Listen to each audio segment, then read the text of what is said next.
Nossa terceira semana.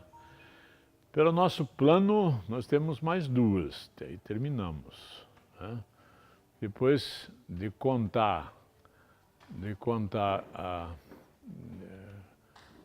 é que sim, a cura, como se faz, aí perdeu a graça, né? Então, enquanto a gente está segurando, né, dentro dessa realidade que a ciência nos apresenta, o objetivo desse tema era justamente enfocar o que você cantou, enfocar a realidade humana. Disse e continuo afirmando, com todas as letras, sem medo de errar. O grande problema que nós temos desta parte transcendente, nós chamamos de religião, né? O próprio termo religião é religar.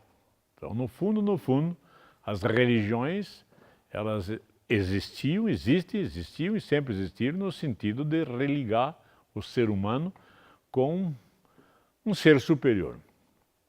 Deus. Ser superior, um Deus. Nós vamos ver, inclusive, a palavra Deus foi muito manipulada, e é até hoje. E o que aconteceu? As religiões que surgiram, a primeira e as outras que surgiram, todas elas, não só aquelas que creem num Deus só, aquelas que só tem um Deus, né? Que é o cristão, que é o judeu e que é o muçulmano, né?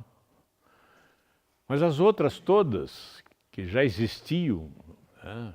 Hinduísmo, shintoísmo, budismo e essas coisas todas. Mas todas elas, o objetivo primordial é religar o ser humano ao Deus. Porque realmente percebe-se que o ser humano vive um caos. Essa é a verdade. Não vamos fazer proselitismo de religião nenhuma. Eu sou católico, apostólico romano e minha formação religiosa é católica. Mas o que eu quero é mostrar um Deus, eu quero mostrar uma divindade, né? Eu quero mostrar essa realidade divina, que ela está muito mais fácil de se tocar, muito mais próximo do que nós podemos imaginar. Eu não preciso fazer algo para merecer, eu já mereço na minha humanidade. Já vim à existência merecendo essa redenção.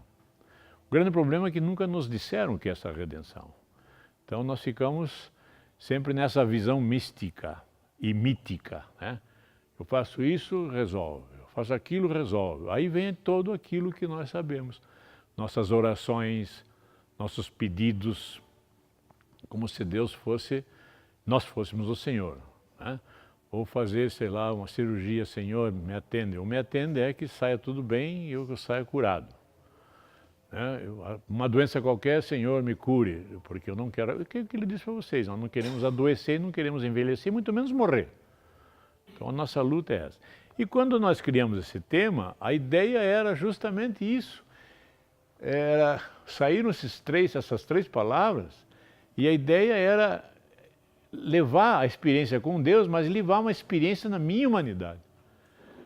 Porque se eu encontro eu encontro Deus. Deus está em mim. Eu sou a imagem e semelhança dele. Então, o que eu hoje gostaria de apresentar realmente, o que é este caos, para nós entendermos que esta ação transcendente, existe uma ação transcendente, evidentemente, muito mais ampla e maior, que é do próprio Criador, e uma ação transcendente de alguém que não quer que eu chegue nesse ponto. Alguém que prefere que continue assim, não é isso? Porque se continua assim, eu sou manipulável, eu sou, enfim. Então não quer que eu abra os olhos. E é isso que nós queremos fazer. Hoje eu quero mostrar para vocês até que ponto é esse caos e o que é esse caos. Vamos ver algumas coisas que a gente descobre. E pistas para a quarta que vem. Na quarta que vem a gente mostra como é que se faz. E na outra quarta a gente faz. Então essa é a promessa. Pois bem, indiscutível. Isto, enquanto estou falando para vocês, estou falando à luz da ciência. Isso não é a luz da transcendência, isso não é religião, não é nada. Isso é a luz da ciência. É isso, ele foge.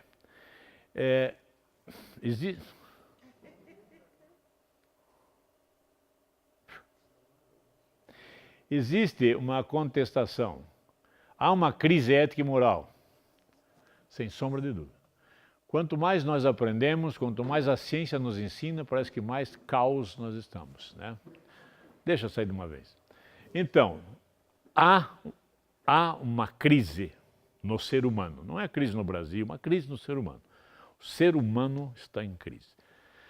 Constatamos isso, e a ciência constata. Então, há uma crise moral, uma crise ética, né? Percebemos isso, e é isso que eu quero mostrar para vocês. Veja bem, a bioética, ciência, traz como preocupações atuais da bioética 3 tópicos. Veja que interessante. O primeiro tópico é essa sobrevivência ecológica. Nós temos que entender que daqui a pouco vai ser inabitável o nosso planeta. Inabitável. Esse daqui a pouco nós não olhamos em termos de existência humana, porque nossa é muito pequeno, pessoal, mas do ser humano em si. Nós estamos acabando com o planeta. Fala-se isso e nós continuamos, né? Vai numa praia, já vemos a sujeira e assim vai. Continuamos da mesma maneira, não acreditamos. O clima está mudando, mas nós não acreditamos. Continuamos, talvez não na intensidade que a gente veja lá, mas se nós olharmos nós mesmos, nós continuamos fazendo isso. A outra coisa que eu acho interessante é a democratização do conhecimento científico, ou seja, tudo aquilo que está se estudando, se aprendendo, se conhecendo, deveria ser trazido a público. E não é. É muito velado, vocês vão ver aqui. Não se mostra, isso só se apresentam em cursos, né? De extensão, curso de doutorado, etc., que aparecem essas fotos, porque a gente vai atrás, então aparece. Mas no público em geral, na mídia, isso nunca vão trazer e não interessa trazer, né? Não interessa trazer. E há uma que me chamou muita atenção, diz assim, restauração da dignidade humana. Tranquilo. Mas, na visão transcendente, me chama a atenção essa palavra. Restauração. Vocês tiveram aquela palestra do padre aqui que ele falou em redenção. Redenção. Redimir. Refazer. Restaurar. Mas como é que eu posso, sã consciência pela ciência, restaurar? Só se eu fizer o quê? Só se eu, não sei, mexer na genética, dar um jeito de criar um ser humano que não tenha falhas, mas é impossível isso. Mas a palavra ficou, restauração. Quando eu ouvi isso pela primeira vez, eu fiquei muito feliz, porque, de uma certa forma, eu sei o significado, o sentido, e sei como acontece essa restauração, como acontece essa regeneração ou essa redenção, que é a palavra teológica, essa redenção. Eu trouxe algumas fotos para vocês olharem, que isso é comum lá. Não sei se dá para ver direitinho. Isso são crianças ao longo do mundo, né? Isso são seres humanos que morrem de fome. Isso aqui são fetos. Não sei se dá para ver. Pois é, dá uma apagadinha lá, senão a gente não enxerga direito. Fetos na boca de cachorro. Lixo. Quer dizer, seres humanos jogados no lixo, né? Acho que aqui, vê se sai essa aqui. Melhorou um pouquinho, né? Então, você vê, feto, né, jogado. Isso é ser humano, e quem fez isso foi humano. Poluição de rios, poluição enfim, isso é fato concreto. Não precisa ir muito longe para ver isso, não é mesmo? Muito longe para ver isso. Mas eu gostaria de trazer a vocês o seguinte. Dentro dos laboratórios, nos ambientes de laboratório, existem os testes mais variados possíveis e imagináveis. em todo o mundo, na China, na Índia, Estados Unidos, enfim, todos os países desenvolvidos buscam essas técnicas, mexendo com genética, para, sei lá, descobrir alguma coisa, ou descobrir, para mim, é sempre a fonte da restauração, né? Bom, se eu descobrisse alguma coisa que pingasse 2 gotas e você se restaurasse, não morresse mais, assim por diante. Então veja uma coisa, isso é dos laboratórios. Experiências que terminam assim, né? 2 cabeças de tartaruga, 2 cabeças de bicho. Engraçado que a maioria é 2 cabeças ou membros a mais, sabe? Chegam em animais que não sabem o que é, né?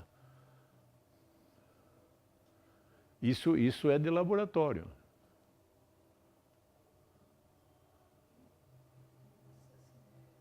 Parece uma foca, né? Essa menina hoje já é adulta, não sei se já faleceu ou não. Essa menina apareceu na Índia com isso e ela foi considerada como uma deusa, porque a deusa da Índia, ela tem vários braços. Essa tinha várias pernas, mas... Então foi considerada uma deusa e era adorada como uma deusa. Mais ainda, frutos desses trabalhos de laboratório. Olha onde nasceram as orelhas dessa criança. O que é isso?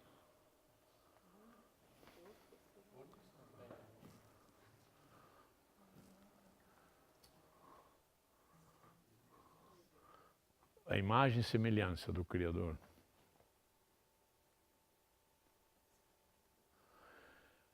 Cachorro com 2 cabeças. Isso não sei o que é. Isso aí é para ser uma glândula mamária. E assim vai indo. Isso saiu na mídia, né? Isso saiu. Ou seja, o que o ser humano está tentando fazer é brincando com a existência. Então mexe aqui, mexe ali, vê o que dá, se sai alguma coisa diferente. E com isso nós estamos cada vez mais, né? Isso os chineses estão pegando o embrião, e ainda em mórula, ainda dividindo células e tentando fazer as coisas. Muito bem. Isso é o máximo do máximo. Eu acho que isso é o extremo onde o ser humano está chegando. Mas não é isso. Nós queremos algo mais atual, mais comum. Vejam, por exemplo, essa criança. Isso aqui é perfuração, corte de tesoura. O rosto todo. Ó. Isso aqui é queimadura.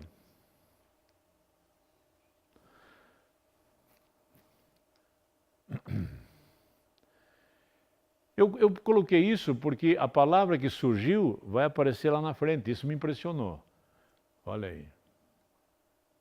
Que nós chamamos corrupção.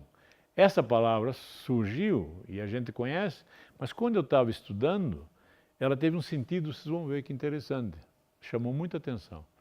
Porque ela aparece há milhões de anos atrás. Vocês já vão ver. Atualmente, o que nós vemos que é comum? A violência, não é isso? Discussão, violência, maledicência e por aí vai. Chamamos de crise conjugal. E eu trago a parte de conjugalidade porque é a expressão mais próxima da Trindade, em termos de comunhão. O ser humano, criado como homem e mulher, dos 2 jeitos de ser humano, 2 jeitos de expressar a humanidade, vivendo em comunhão, é a expressão visível da comunhão trinitária. Interessante isso. Então, o casal, ou a realidade conjugal, ou, como nós já vimos várias vezes, ou o mistério nupcial, ou o matrimônio, né, como expressão sacramental, enfim.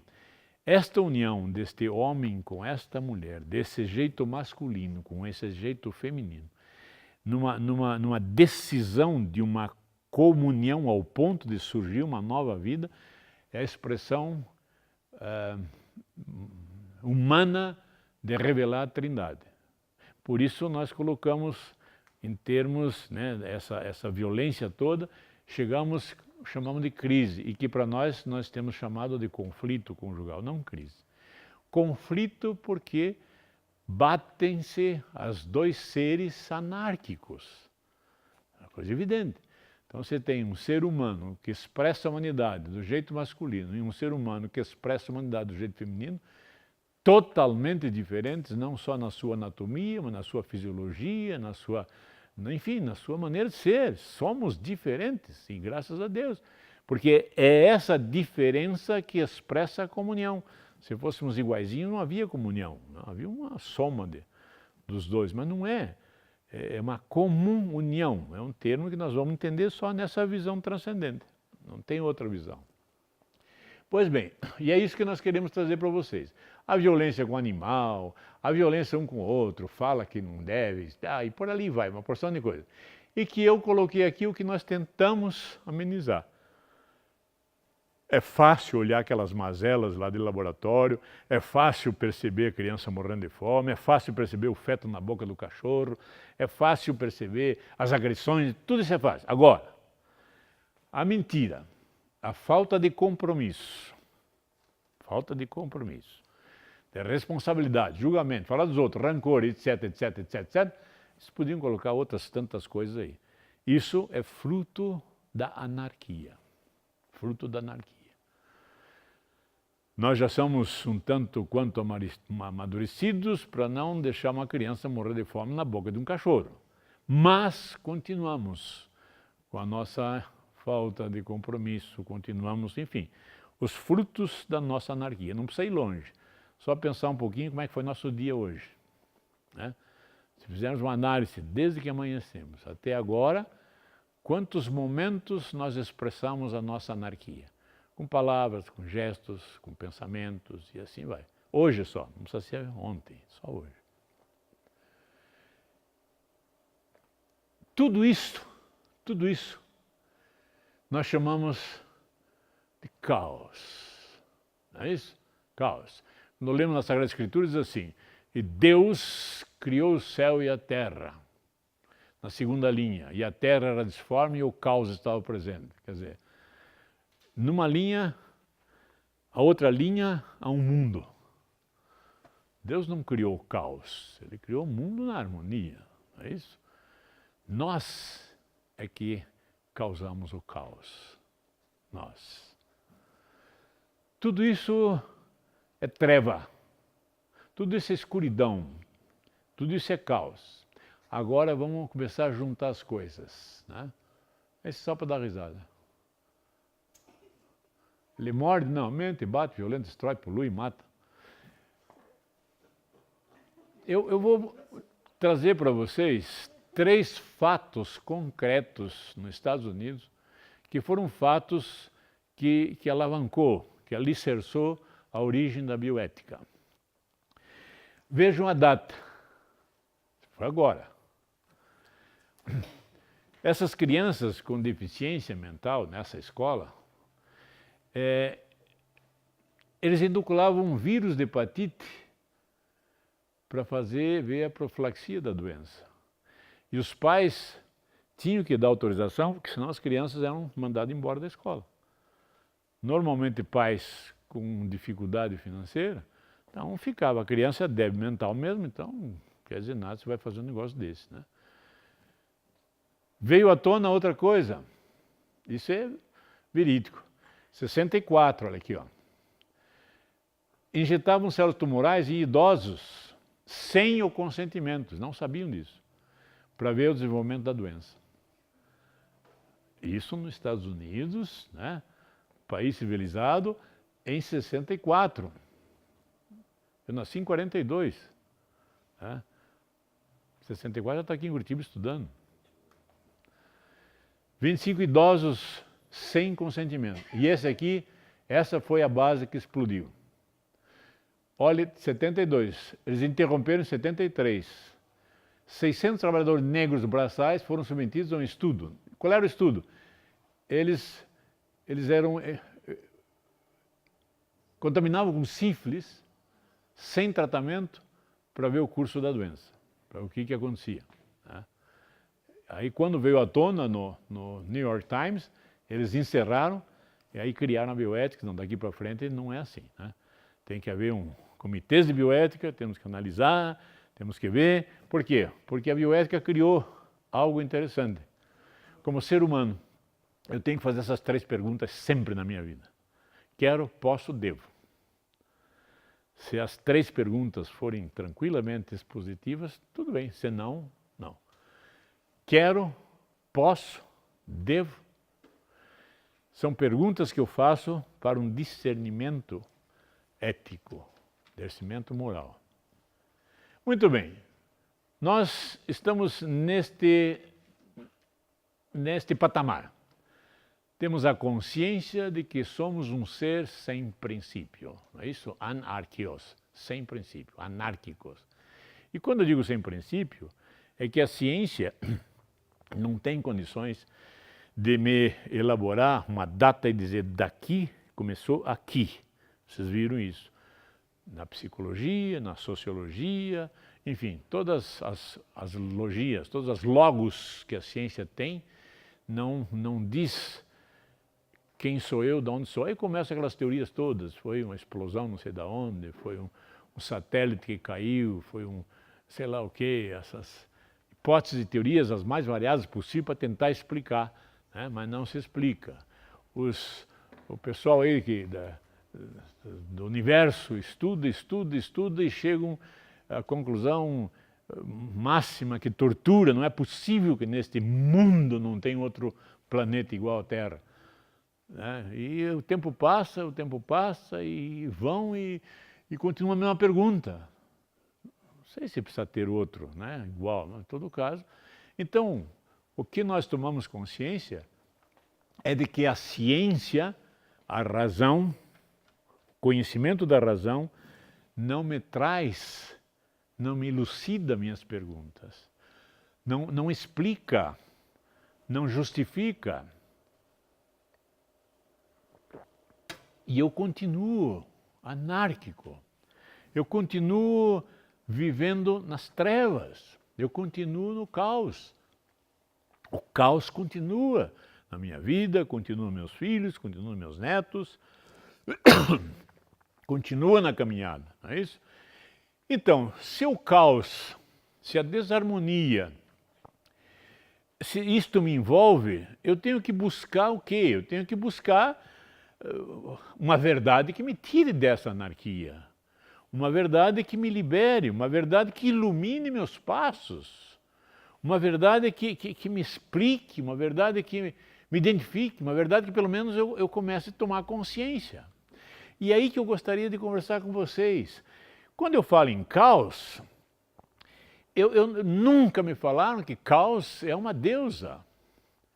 Foi a primeira divindade que aparece na história da humanidade, na história da criação do mundo. Uma deusa chamada Caos. E essa deusa Caos, que surge, aí você começa a perceber uma verdade transcendente que te dá uma explicação entre aquelas 2 frases da Bíblia. Deus criou o mundo. Deus é harmonia. Deus é harmônico. E na segunda frase, e a terra estava disforme, era o caos. Mas alguma coisa aconteceu entre a criação e o que estão descrevendo do caos. O que me chamou mais a atenção, olha os filhos do caos. Nomes gregos diferentes, mas o sentido é esse.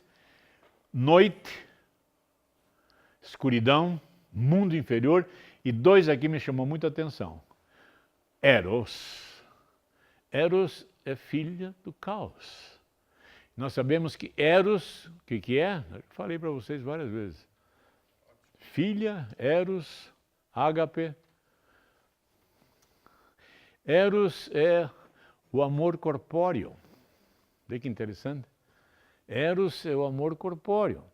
Então nós começamos a entender que o amor corpóreo no caos é o que nós vivemos, convivemos, pregamos, não é isso? E não esqueçam de que este caos é uma força transcendente.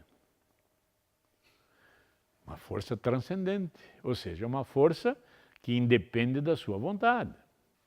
É uma força a qual eu não sei a origem, eu não sei de onde vem, para onde vai. Porque na sua transcendência, ela extrapola a minha imanência. Eu não consigo entender, tocar, pegar. Eu estou sujeito a essa transcendência. Outra filha que me chamou a atenção é a própria Terra. Nós já lemos isso em algum lugar, que a Terra é dominada por quem? Quem comanda? Quem domina a Terra? Quem é o príncipe deste mundo? Então, o que aconteceu? No caos, entra nessa dimensão dois filhos. O amor corpóreo do ser humano, né, e o habitat, o mundo onde nós vivemos. Interessante isso. Mas não fica aí, meus queridos. Olhe a família, olha os netos.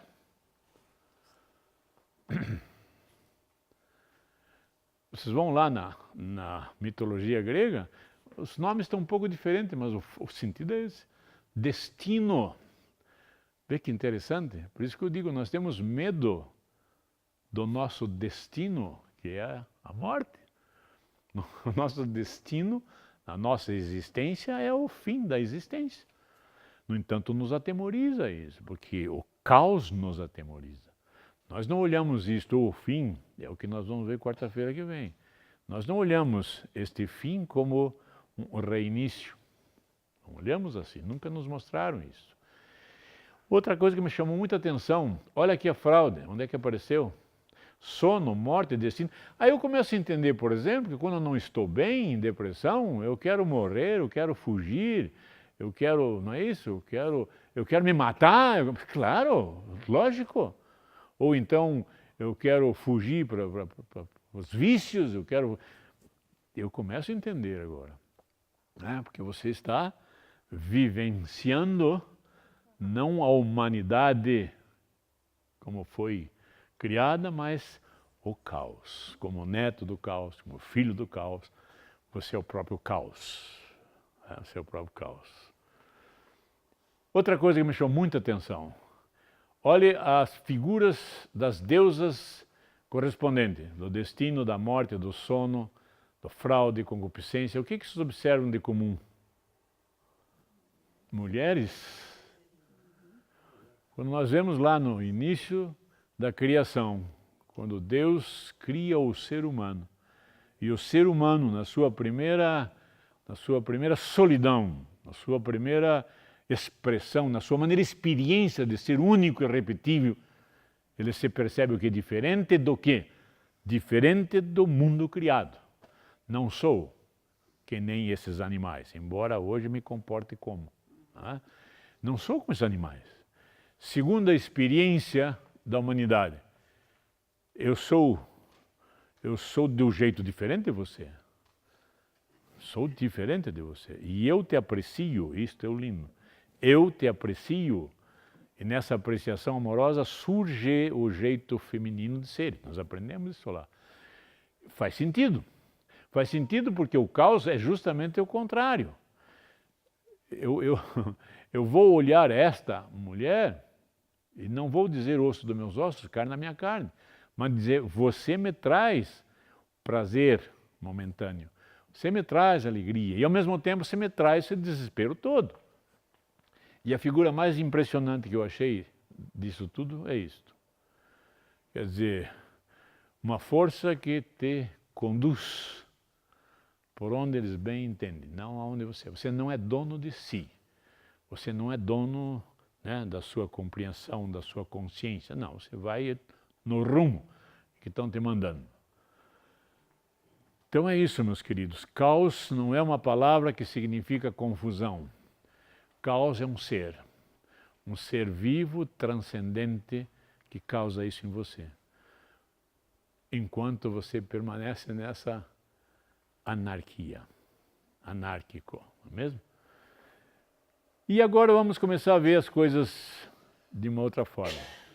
Eu preciso da verdade, eu preciso do Logos. O Logos é que vai me trazer luz, para que eu possa perceber o que posso fazer, o que não posso fazer, o que devo fazer, o que não devo fazer. Porque nesse caos, nessa anarquia, eu nem sei discernir o que devo fazer. Eu não sei discernir o que posso fazer, nem o que eu quero.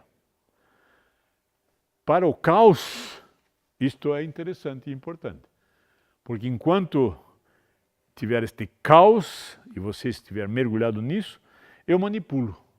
E vocês vivem esta imundície que estão vivendo. Não é isso? Essa imundície que estão vivendo. Nós não entendemos mais coisa alguma. Não entendo, não sei o que é isso. Não é isso? Os poderes que nos governam parece que perderam o rumo da coisa, né? Mas é que chegou um momento que estão expressando esse caos, só isso, mais nada. Mais nada. E nós precisamos dessa verdade, precisamos desta verdade. Porque esta verdade, nós vamos ver que é a luz. E agora algumas palavras. Quando nós lemos lá, Jesus diz, eu sou...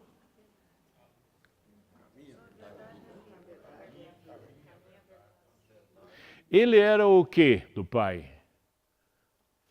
Palavra. Ele é a palavra viva. Ele é o Logos. Eu sou a verdade, eu sou o Logos. Mas quando eu disse eu sou o Logos, nós olhamos Jesus de kimono, com cabelo comprido, não é isso? Assim, meio árabe. Não é isso. Isso o caos quer te mostrar. Isso o caos quer que seja assim. Porque você é inteligente, um adulto, culto, você vai conhecer, vai acreditar numa figura mítica, mitológica, porque se eu não estou mergulhado nisso, para mim, se falar em Jesus, não falar em Jesus, para mim é a mesma coisa, em Buda, Jesus, né? Não, é aí que está. A experiência é humana, a experiência na sua humanidade, isso que é o lindo.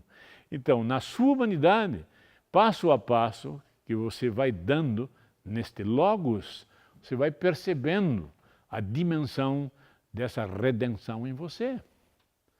Você vai começando a perceber o Logos, o caos. Você começa a perceber os filhos do caos, os netos do caos, os bisnetos, sei lá, a família inteira.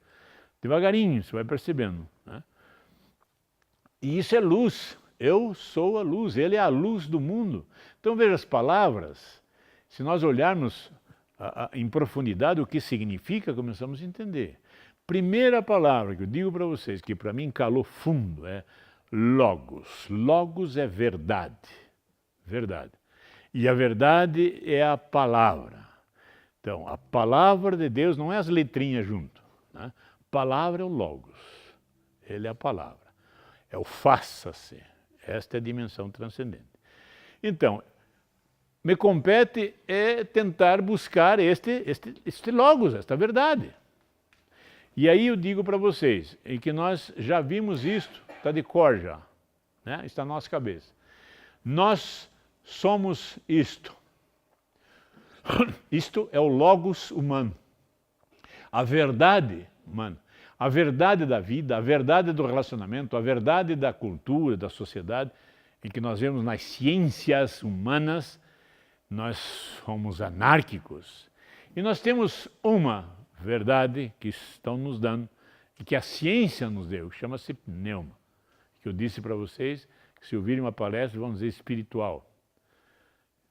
Mas como nós somos anárquicos, manipuláveis, quando eu falo espiritual, aí já vem espiritismo, espiritualidade, espírito para lá, espírito para cá, espírito que baixa, espírito que, sei lá, não tem nada disso, nada. Então, isso fui eu que fiz. Quando a gente vai chegando como professor numa idade, a gente tem a prerrogativa de falar alguma coisa, porque os alunos ficam quietos, ninguém reclama, né? Quando a gente é jovem, quando você é idoso, você fala, todo mundo fica quieto. Então, eu disse, eu tirei a palavra espiritual e pus pneuma. Por quê? Porque todas são gregas. Eu pus a palavra grega de espírito, que é pneuma. Aí todo mundo fica quieto. Isto me dá a visão transcendente. Quando eu reúno, quando eu estudo, quando eu vejo as verdades destas ciências, eu começo a ver a verdade desta e percebo a transcendência. Percebo a transcendência. Por quê? Porque a palavra pneumatologia, ou seja, a verdade do pneuma, a verdade disto aqui, você sabe o que quer dizer pneuma? Além de pneumático? Vento, vento, sopro, vento. Vento é algo que não sabe para onde vem, não é isso? Sopro não, você sopra alguma coisa, soprar é dirigido. Sopro tem uma origem. Né? Então, mas a palavra pode ser vento, mas vento é meio sopro, sopro. Então, o que ocupa-se essa pneumatologia? A verdade do sopro, a verdade do pneuma. E aí está. Ela cuida-se do aspecto do amor. Pneumatologia é ciência que trata do amor. Trata do amor. Vai buscar a verdade no amor. Vai buscar seus conceitos, suas orientações, explicações no amor. Vamos dar uma olhadinha, por exemplo, no sopro, no vento, pneuma. Lemos isto aqui que é impressionante, impressionante. Deus, já leram isso? Me chamou a atenção quando eu li uma coisa, doutor Artêmio. O que é inspirar? Inspirar e expirar.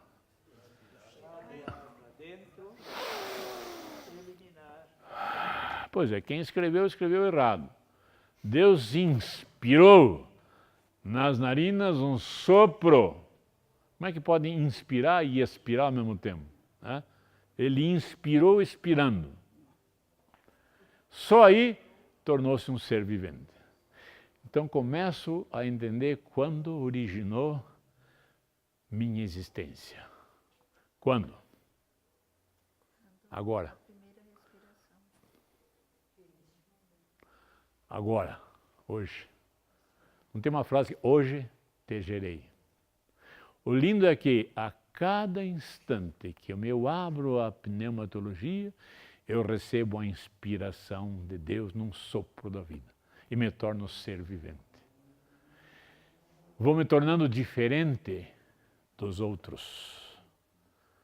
A palavra diferente vocês já sabem também. E a criança, né, quando nasce, então Pois é, mas isso se nós definirmos a existência simplesmente no biológico. A criança, sim, estou vendo, a criança nasceu, mas eu estou falando na existência como um todo, na restauração, regeneração. Então eu estou recebendo continuamente a inspiração de Deus no sopro da vida. Não é gostoso? Estou me tornando um ser vivente, passo a passo, dia a dia, momento a momento. Cada dia recebo a inspiração, sopro da vida. Cada dia é uma vida nova. Sabia que vocês iam gostar. Sabia. Quantas vezes lemos isto aqui? Quantas vezes ensinaram para vocês? Nas catequeses, nas orientações religiosas. Deus inspirou um sopro. Podíamos ir mais longe, porque nas narinas? Normalmente, quando tinha alguma coisa às crianças, eu aprendi que tinha que soprar moleira. Não era assim? Deu soluço, ficou sem respirar um pouquinho de tempo, só para moleira. Porque as narinas Quando vocês estavam aqui, quando eu escuto em nome do Pai, do Filho e do Espírito Santo, você nunca perguntou por que o Pai é na testa? Por que o Filho é no peito? Por que o Espírito Santo do lado? Hã? Pai. Por que quando eu invoco o Pai, eu ponho a mão na testa? Por que eu invoco o Filho? Existe todo um sistema cardiorrespiratório que é o que consiste a vida, digamos assim. Então, o sopro nas narinas é um impulso deste ar nos pulmões para oxigenar todo o sangue, todo o meu corpo. Não é isso, doutor Artemio? A existência, e aí que está. Manter a existência. Sim, sim. Então nós começamos a perceber uma coisa interessante, duas palavras que são diferentes. Vida e existência. Existência enquanto eu existo como ser humano, e isto vai terminar um dia. Vida é este sopro inspirado que isso desde sempre aconteceu e sempre acontecerá. Deus não para a sua inspiração, né? E expiração. Existe no ser humano, né? Quando respira, a inspiração tem que ser fechada com a inspiração primeiro, né? Depois você solta para ser fechado o processo respiratório. Então é interessante que quando você tem esse momento em que você diz meu Senhor na inspiração, né? Meu Deus na expiração. Fechou o Filho de Deus com o Pai, né? Na plena trindade em que nós nos criamos. Sístole é auricular, diástole é ventricular. É isso? Não? Contrário? Sístole Só se refere ao coração. Não, eu sei. Mas eu quero saber... Sístole são as contrações das duas partes do coração. Falei então, Sístole isto. Dos átrios. Diástole. Sístole espreme o quê? Os átrios ou os ventrículos? As dois. Primeiro os atos, depois os ventrículos. Mas tum, tum. É isso que eu quero dizer. Não é tum, é tum, tum. Sístole. Sim? Não, sístole, aqui está em diástole. Sístole, aqui está em diástole. Sim, mas o que eu quero dizer é espreme, outra palavra. Né? Tuk. Sim? Ou não? Sim. Então tá. E a última é ventricular. Tum. Certo? É quando diz na mistologia, amém. Sim, Senhor. Então morram tranquilos, porque vão morrer sempre dizendo sim, Senhor. Queiram ou não queiram. Fisiologicamente vai ser sim, Senhor. Não tem outro jeito, não é isso? Morram de susto, bala perdida, desastre, câncer, mas vai ser sim, Senhor. Não é lindo isso? Não vamos falar isso, que é muita coisa, mas por isso Deus inspira um sopro. Então, esse movimento de sístole, diástole, é Deus que está dando. Tá? Ele inspira, está lá soprando. Então, isto é dele, não é mesmo? Muito bom. Começou a ficar animado, não? É só se parar o coração de vocês. Por enquanto está. Mesmo que você faz no Pai, aonde você tem essa inspiração? Aonde você tem a inspiração dada por Deus? Porque todo momento que eu faço um erro, eu sei que está errado. Quer dizer, Deus me mostra que está errado, a luz me mostra, Jesus me mostra que está errado. Mas aonde que eu tomo consciência disso? Todo nessa fisiologia cerebral que é só você, irmão. Só uma coisa me chama a atenção, desde que comecei, a tal da glândula pineal. Essa até hoje está encocada aqui, que eu não consegui. Uma glândula que fica na base do cérebro e que se alimenta... É a base para entender, né? Aqui. onde tem essa junção dos ossos que formam o lambda, letra lambda, occipitais parietais. E lambda é louvor, né? Por que chamaram lambda e por que esse osso junta aqui? E aqui é que dá a glândula pineal.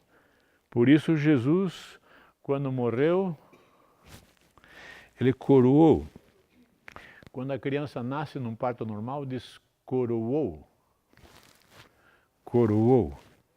E este coroou é justamente, se você penetrasse no cérebro, é a glândula pineal. Toda a coluna vertebral, ela termina no forame occipital, dirigindo-se à glândula pineal.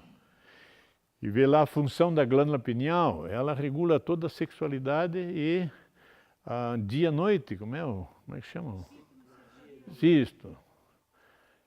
E se alimenta de luz. E eu me pergunto, mas que luz? Como é que entra a luz lá, né? E por aí vai, por aí vai.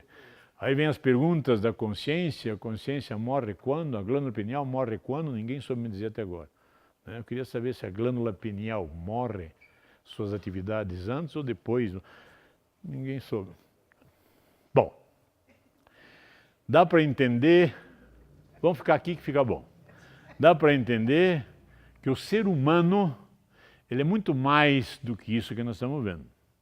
Ele tem uma conotação transcendente, muito interessante, a qual nos dá essa interação dessa transcendência. Sem nós pensarmos, sem nós queremos. Existe isto, né? Existe. Não nos falaram porque para o caos não interessa. Não escutamos porque para o caos não interessa. Porque se ouvimos isto, o caos perde terreno para nós, não é? Então eu sou inspirado por Deus desde sempre e serei desde sempre. Tenho condições de começar a ver o que posso, o que devo, o que não posso, etc, etc. Muito bem. Variado realmente são os recursos para nós chegarmos a esta verdade. Nós temos que progredir nisso. Por quê?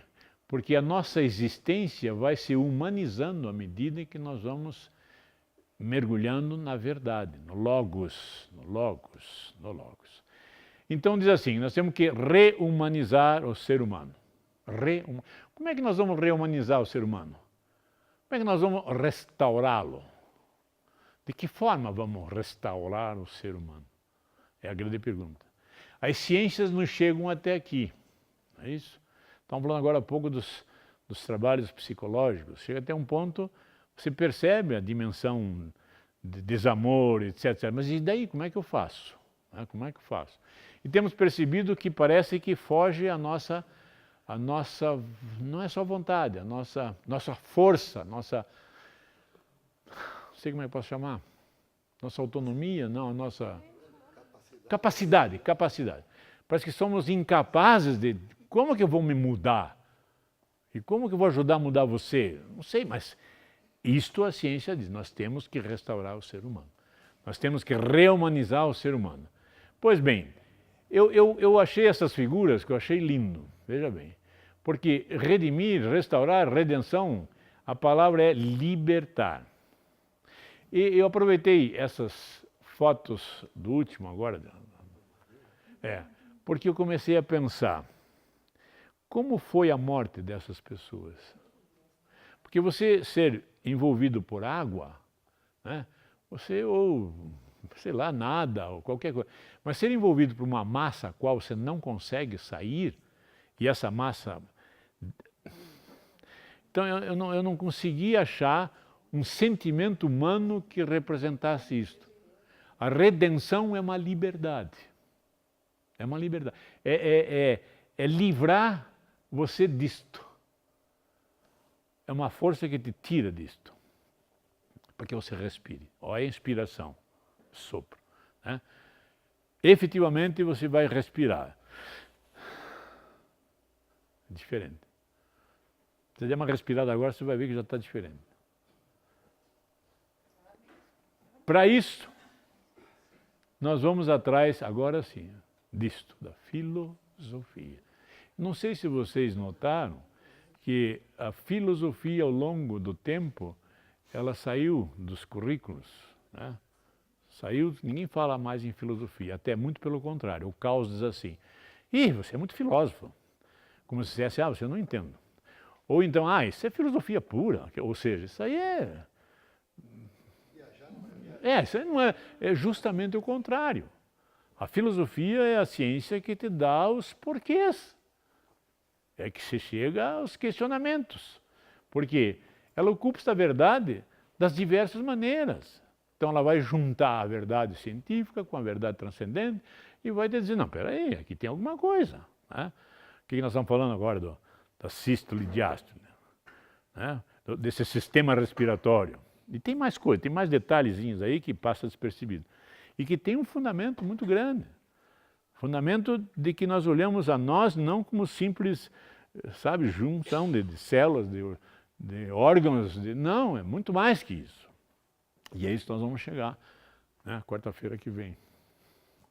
A palavra filosofia quer dizer filosófia. Filos, já ouviram falar no amor? Filos, filial. Filo, ágape, eros, filho. É amizade. Estar junto, ser amigo.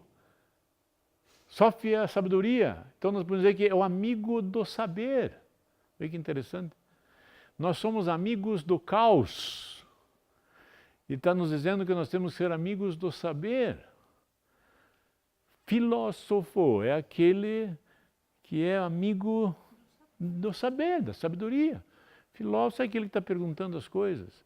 E foi tão interessante que quando vão ensinar filosofia, eles caem nasquelas linhas filosóficas que você acha a coisa mais chata do mundo. Né? Mas eu acho que é para achar chato mesmo. Se você fala filosofia pura, é gostoso, muito gostoso. É os porquês da coisa. Sentido das palavras. Toda palavra tem uma etimologia, tem um sentido. As palavras não foram criadas à toa, elas têm um sentido. Então vamos saber isso. Né? Amigos do saber. Nasce e começa, veja bem, quando o ser humano começa a se interrogar. Quem sou? De onde vim? Para onde vou? Realmente, quem sou eu? Vai na ciência, diz que eu sou anárquico, mas não sou anárquico. Aí eu começo a perceber, filósofos, tem outra coisa atrás disso aí que eu tenho que entender.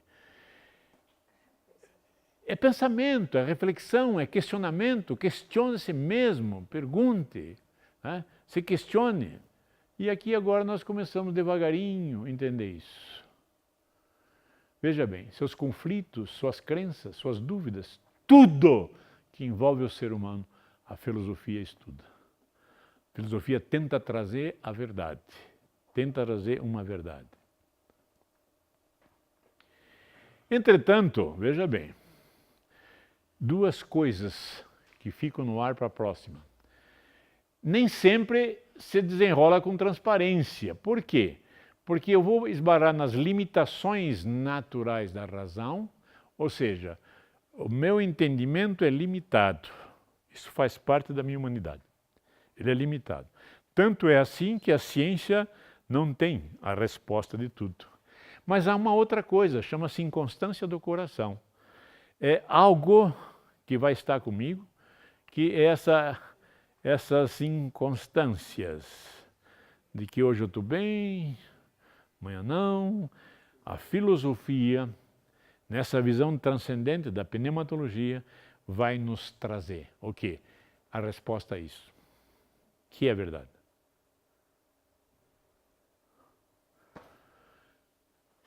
Já uma pistazinha, né? Daí que a coisa pode melhorar. Quarta-feira que vem. Continuemos no caos ou vamos dar uma guarida à luz? Se quiserem ver a luz, muito bem, então vamos lá. Eu também acho, não é muito bom não. Vamos fazer um grupinho rapidinho, para 20 minutos, só conversar um pouquinho rapidamente. Vamos lá? Pode ser nos mesmos que estavam.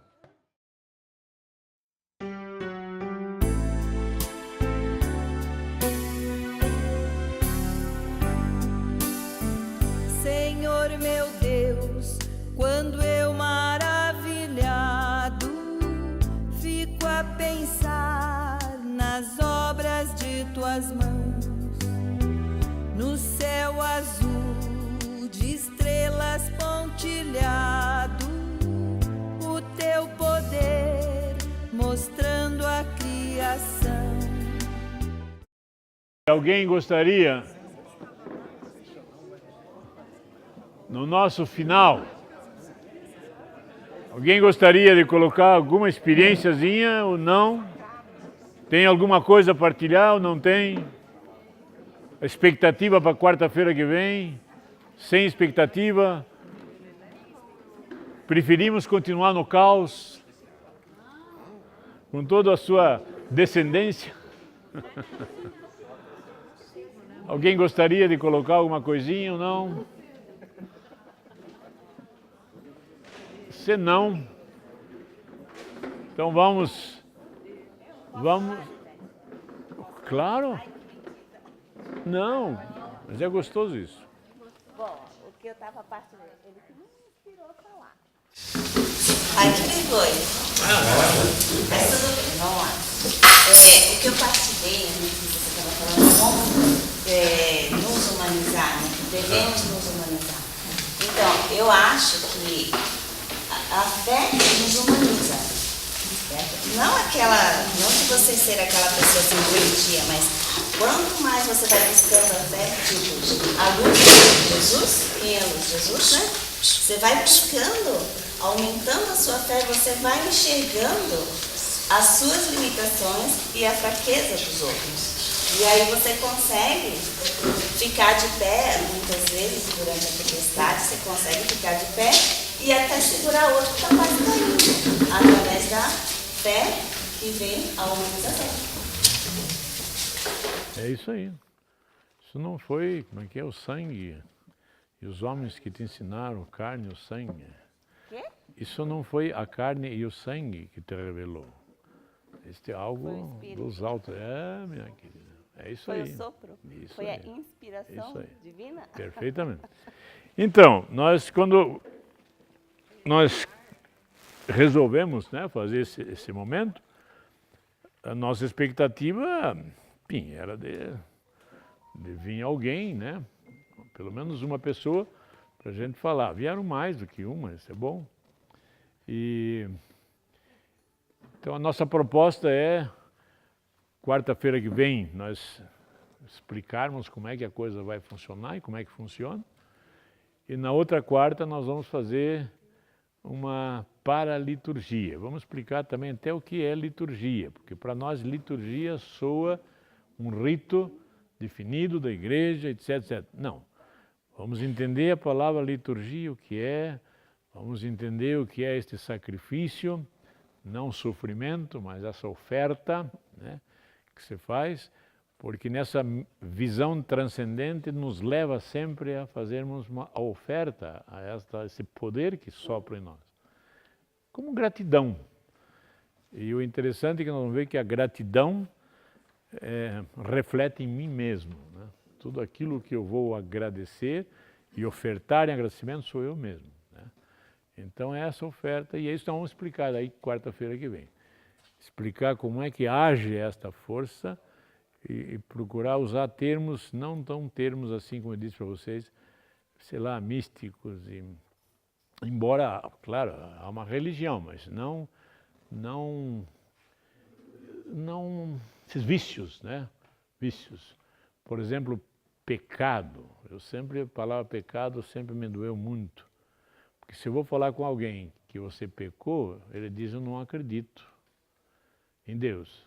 Pecado é uma transgressão religiosa. Se não acredita em religião, não tem pecado, ninguém pecou. Mas se eu falar, em vez de pecado, eu falar uma ofensa a você mesmo, muda um pouco de figura, né? E agora mesmo nós dissemos, não, pecado, quem peca ofende a Deus. Não, nós não temos o poder de ofender Deus. Imagine se nós tivéssemos o poder de ofender Deus, nós destituíamos, fazíamos impeachment, né? Não é assim. Eu não ofendo a Deus, por mais que eu faça, eu ofendo a mim mesmo. Mas Deus não habita? Sim, estamos ofendendo a mim, não a ele. Mas ele não, eu sou um soprinho dele, né? Então eu não ofendo Deus. Isso para mim foi uma revelação imensa. Eu ofendo a mim mesmo. Então, quando começamos a ver essa dimensão, a gente começa a entender que a coisa realmente funciona. E vocês vão ver, funciona mesmo. Se não funcionar, eu devolvo o dinheiro, não tem problema, né? Tá bom? Então, vamos nessa expectativa de que vamos sair do caos. Com certeza. Prometo.